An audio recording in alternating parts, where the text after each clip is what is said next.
Share the story. Share the story. Share the story. Share the story.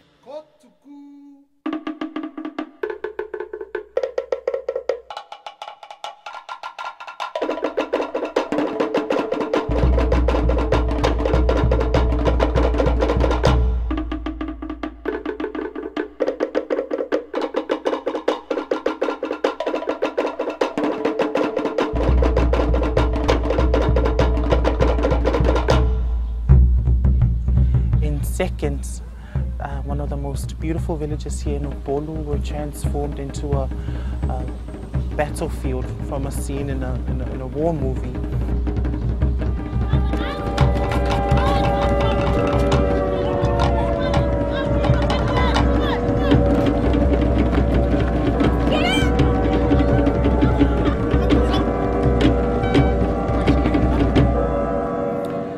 The tsunami of September 2009 severely affected the villages that were here today, Motiatil and Malaila.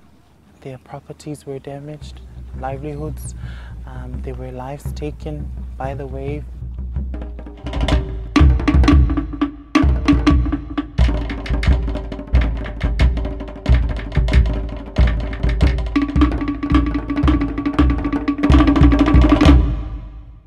Well, the tsunami occurred on September the 29th, 7 o'clock in the morning, preceding an 8.3 earthquake. It was sudden and it caught people very much unawares. It was early in the morning. And of course, immediately there was publicity about it to New Zealand and Australia.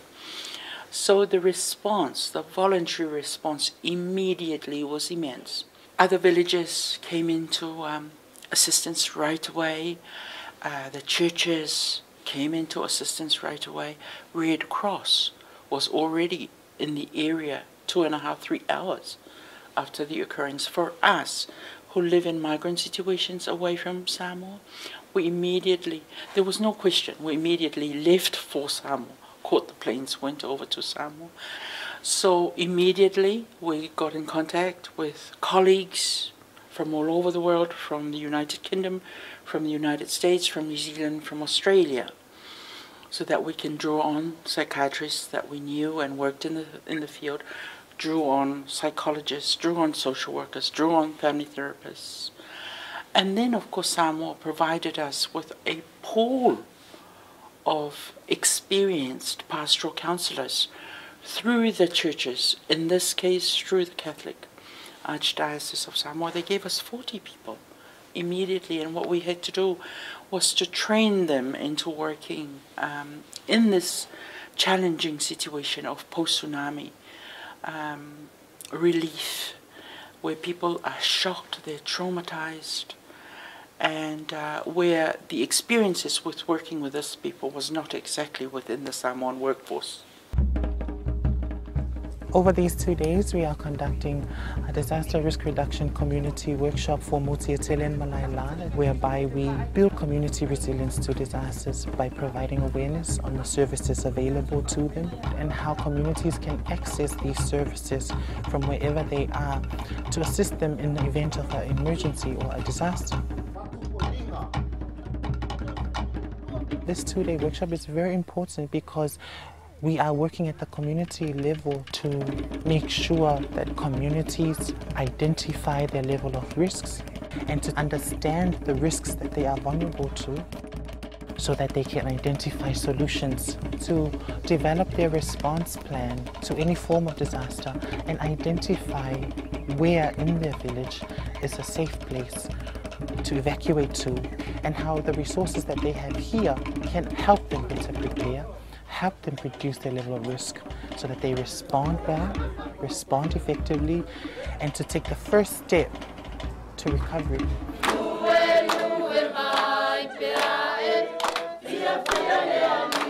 If you look at Samoa and other countries of the Pacific, there are the state activities which are immense.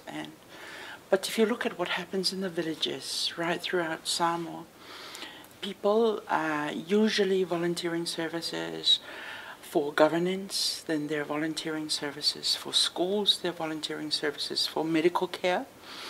be it a traditional medical care or the public health system now, usually run and assisted by women's committees, so forth and so on. So there's a lot of activities that people take responsibility for in the villages for their own care and their own governance.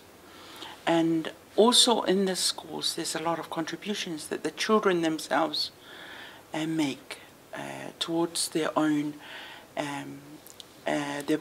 programs to do with anti-bullying or to do with mediation. The children are the ones who are engaged by the teachers to actually attend to these kinds of programs. The indigenous systems of care were already formal anyway, that at the moment there are new growths within the urban situation, which is supplementing what was already formal anyway. So what we need to recognize is that activity that was already there, which falls within the parameters of what the United Nations see as voluntary contributions, voluntary systems. And I think we need to give name to that which was already there anyway, and the new supplementaries that have taken root now. I think it is tending to change in some places. For example, you've got places like the Tokelau's, where the majority of the population have now migrated to New Zealand. Or places like Niue, where the majority of the population is now in New Zealand. So of course, the local developments that used to depend very much on villages and village councils is now having to be picked up by state-supported groups or services. So that's where the changes are. Also with urbanization, a lot of movement from the villages into central places like towns and cities, so forth and so on, where there's not the natural indigenous systems of care and governance. You see the growth of civil society organizations much more in the urban areas. You see a lot more of people having to create new systems of governance, as in the local church groups or local women's groups. There's a whole new growth of new instruments of care and governance in the urban areas, including the growth of the civil society organizations. For the Pacific, the contribution of volunteers, and while they're volunteering within their own local villages, within our own local situations, it's still a voluntary effort in that they're giving their time, they're giving the best of their cultural knowledges and their cultural practices, they're giving the best of their intellectual resources. And I think that needs to be acknowledged and made public so that their worth and their contribution is named, and that we are giving back in such a way that we're saying thank you very much for what you've given and what you contribute towards the well-being of villages, of societies, of the countries.